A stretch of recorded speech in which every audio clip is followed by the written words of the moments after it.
Se o meu objetivo era deixar o alvo fora do ar, não tá fora do ar, vou tentar uma outra técnica, um outro tipo de ataque. Então, por muitas vezes, existe um jogo de xadrez entre o atacante, quem quer causar um prejuízo pro teu negócio, e quem está fazendo a proteção. Se essa equipe que faz a proteção, por isso que é mais do que um produto, é um serviço, né? Essa equipe que faz a proteção é especializada e consegue identificar um novo ataque, um novo tipo de ameaça e fazer novas vacinas em tempo real, on the fly, a qualidade e a sobrevivência da organização ataque DOS aumenta muito. Então, por isso que eu gosto muito de enfatizar isso aqui. É mais que um produto, é um serviço, né? Existe a tecnologia, existe o software, existe o hardware envolvido, mas existe o expertise do time que monta essa solução, opera essa solução. E uma vantagem que o cliente da Alphanet tem é o seguinte: como os ataques se repetem, então, às vezes, a sua organização está recebendo um ataque de uma botnet, de uma rede de máquinas zumbis, que outro cliente já foi atacado. Então, a vacina já existe, a proteção já existe. Então, existe um aprendizado, uma troca de inteligência de ameaças que a sua empresa nunca recebeu, mas que outras receberam, e aí a vacina já é aplicada para todos os clientes de uma forma igual. Então, esse é um diferencial que eu acho muito interessante de entender que é um serviço, tem uma inteligência por trás. Esse serviço não é só um hardware que foi ligado no rack, na tomada com uma funcionalidade, é bem bacana. E até complementando isso, uma outra analogia, tem muita empresa que vende a mitigação dela se apoiando apenas na caixa, naquele fabricante de solução de anti-DDoS. Olha, eu tenho uma caixa A, eu tenho uma caixa B, como se isso fosse um grande diferencial. E não é que a caixa não seja boa, existem caixas ótimas, as mais usadas no mercado são ótimas caixas, mas ela só é a caixa, ela só é a ferramenta. E essa ferramenta, sem alguém, sem uma equipe especializada por trás, para conseguir adaptar aquela solução para os tipos de ataque, não é uma solução totalmente efetiva. Uma analogia que eu faço a isso, a caixa, ela é como se fosse a arma, e nós é como se fôssemos os atiradores, né? Uma arma sozinha, ela não é capaz de disparar, ela não é capaz de ser eficaz, mas se bem operada, né, por profissionais que saibam utilizar, isso com certeza tem um resultado muito maior. Então, nós não temos só a caixa, nós temos a caixa também, igual outras empresas têm no mercado, né, lá na infraestrutura da Alphanet, mas a gente tem muito mais do que isso. A gente tem especialistas com anos de mercado trabalhando por trás para aquilo ser uma solução que funcione adequadamente para o provedor que está lá, né, em todos os lugares do país e até fora que a Alphanet chega, adaptar aquela solução à realidade daquele provedor, né? O que é bom para um pode não ser bom para outro. Exatamente. Então não adianta você ter uma caixa que aplica uma vacina padrão para todos os provedores. Tem provedores que têm mais tolerância, tem provedores que têm menos tolerância, tem provedores com objetivos diferentes. E é isso que a gente tenta buscar, né, junto com o Hector, junto com a equipe da Alphanet, para tentar trazer uma solução que é customizada para cada empresa, né? Com certeza. Você me fez lembrar de um case negativo, do que não se deve fazer e a preocupação que a gente tem nessa solução. Que era era um órgão da aduana que tinha uma proteção de ataques de DOS, sofreu um ataque de DOS e a proteção dessas de caixa, que é pronta, que é liga ou desliga, fez o bloqueio de acessos internacionais. Mas por ser uma aduana, justamente quem acessa o sistema é quem está fora do Brasil, né? Então, como você muito bem falou, não é um tamanho de sapato que serve para todo mundo. Cada organização tem um padrão de tráfego diferente e a solução entende isso e aplica as vacinas de acordo com a necessidade daquele padrão de tráfego, para gerar o máximo de resultado com o menor efeito colateral possível.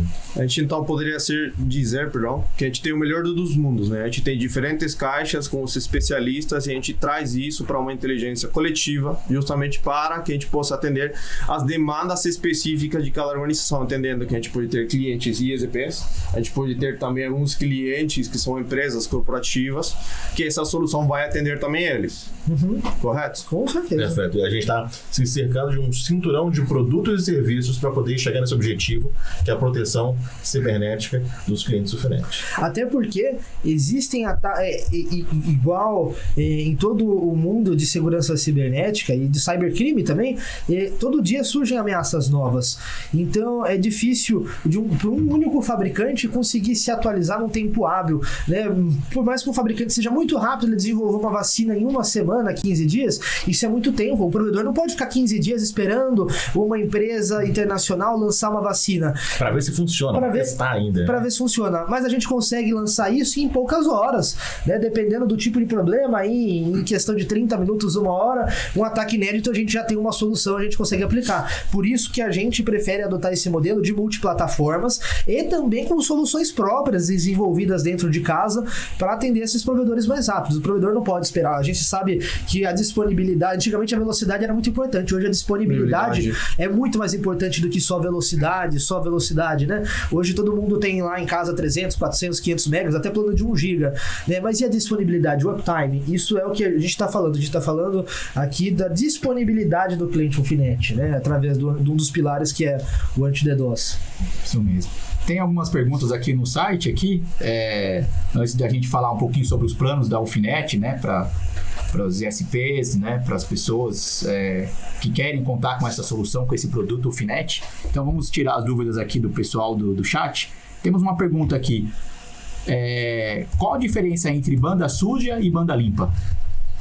Quer responder ou quer que eu responda? Sim, a banda suja, junto com ela, vem um ataque cibernético. Então, como se manifesta o ataque DDoS na sua infraestrutura?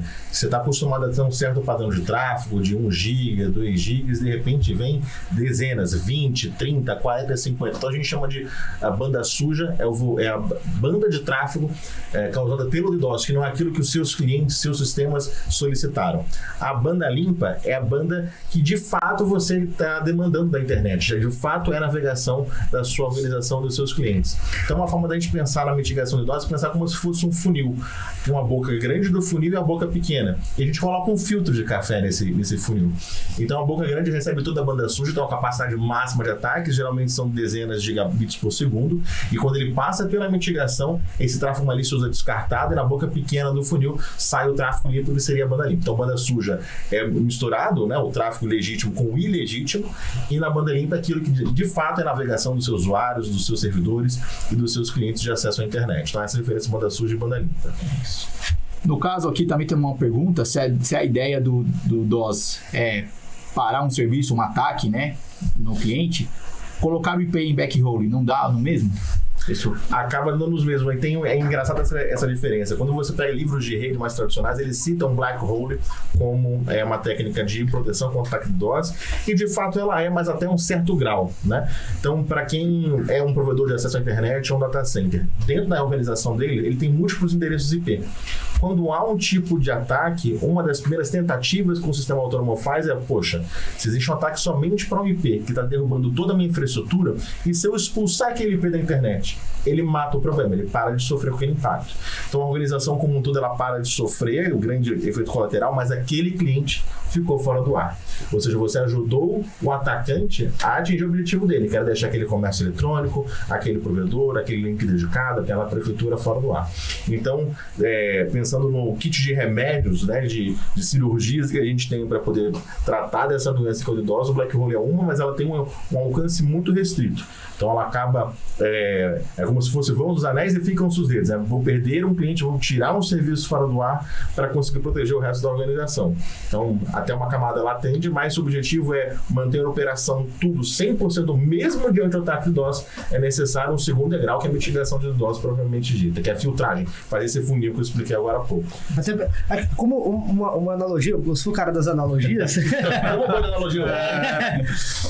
Você pega, o que é o black hole? Você pega uma pessoa que tá com uma dor de cabeça muito forte. Você aplica um golpe, você dá um mata-leão, aquela pessoa desmaia. Ela vai parar de sentir dor de cabeça?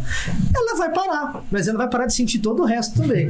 Então o black hole é mais ou menos isso. Vai parar o ataque? Vai parar, mas vai parar todos os outros serviços que estão naquele IP. E se é um IP de CGNAT, um IP que tem ali 100 e poucos clientes navegando, 32, 64... Servidor de DNS, o portal de nota fiscal da prefeitura. Se for o servidor de DNS, pior ainda, porque a organização inteira vai parar por causa de um único IP em black hole. Então, black hole, realmente, como o Ayub falou, ele pode ser uma solução, mas ela é a medida mais drástica que dá para ter para se mitigar um ataque DDoS. Né? Tem uma pergunta aqui também interessante. Tem algum portal que o cliente possa monitorar esses ataques no momento que ele está sofrendo na hora do ataque? Para ter visão do cenário, da onde está, o que ele está sofrendo na ocasião? Sim, senhor. Dentro do serviço que a gente oferece, justamente vai acompanhado de um portal acesso web, onde o cliente, basicamente, ele começa a olhar aí a quantidade de ataques que ele recebe, a tipificação do ataque, quanta banda suja que ele ocupou e banda limpa, inclusive. E ele pode até ter um histórico de todos os ataques com a ACN dele, ou se for um caso de uma operadora que possua outros downstreams, depois do ACN dele, todos eles possam ver. Então, realmente, hoje, eles têm um controle visual, inclusive, onde eles possam entrar e olhar exatamente isso. Bacana. Legal. Uma outra pergunta, o serviço de anti-DDoS funciona como uma gerência proativa? Sim, com certeza. O anti-DDoS, que como o Hector bem falou, ele é um serviço que ele não depende de uma ação humana, seja do lado da alfinete, seja do lado da Seja ou seja do lado do cliente. Quando o ataque chega, antes de ele atingir a infraestrutura do cliente, ele já foi detectado e as vacinas e as soluções para mitigar aquele ataque já foram aplicadas sem que nenhuma intervenção humana seja necessária. Então, sim, é uma gerência proativa. Não, o provedor do outro lado, o usuário do outro lado, ele não precisa tomar nenhuma ação para que aquela mitigação comece. Eu acho que justamente isso é um dos principais diferenciais da solução que a gente está trazendo ao mercado em relação a outros concorrentes, né? Como a gente tinha comentado, tem algumas que você precisa pegar o telefone e ligar para o NOC. Isso é tempo onde a operação está fora do ar.